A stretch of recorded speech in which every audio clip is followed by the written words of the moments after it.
Jadi sangat marah, Tijani Regenders sampai bilang begini untuk beri dukungan ke adiknya di timnas Indonesia.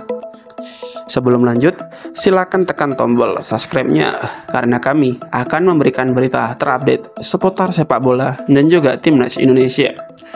Ya, bintang AC Milan Tijani Regenders dikabarkan sangat kecewa melihat nasib adiknya yang seolah-olah diabaikan oleh pelatih timnas Indonesia.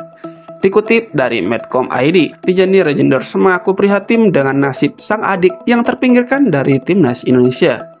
Menurut Tijani, jika memang adiknya tidak layak bermain di tim sekelas Indonesia, lalu mengapa ia dinaturalisasi? Untuk apa kalian naturalisasi adik saya jika tidak kalian tidak butuhkan? Nama Aliano memang dicoret dalam dua laga terakhir melawan Cina dan juga Jepang.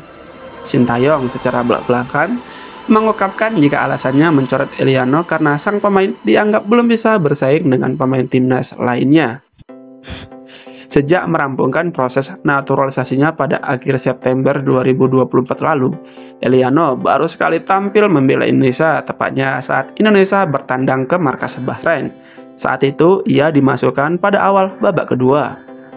Keputusan Sintayong juga banyak mendapatkan pertanyaan dari banyak pengamat.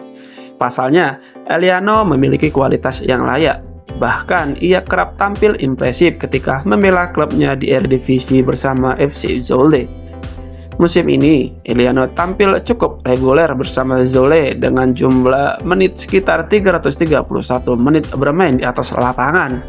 Bahkan, pandit senior Bung Ropan berujar jika bisa saja Aliano membatalkan naturalisasinya, kemudian membuktikan diri untuk dipanggil timnas Belanda.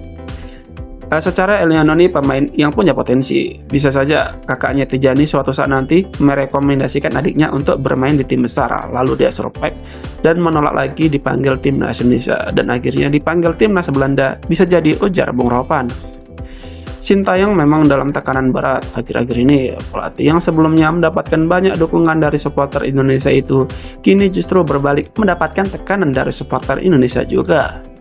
Bahkan menurut survei indikator, jika timnas Indonesia kalah dari Arab Saudi, maka mayoritas supporter Indonesia gantian meminta Shin untuk mundur dari jabatannya sebagai pelatih timnas Indonesia.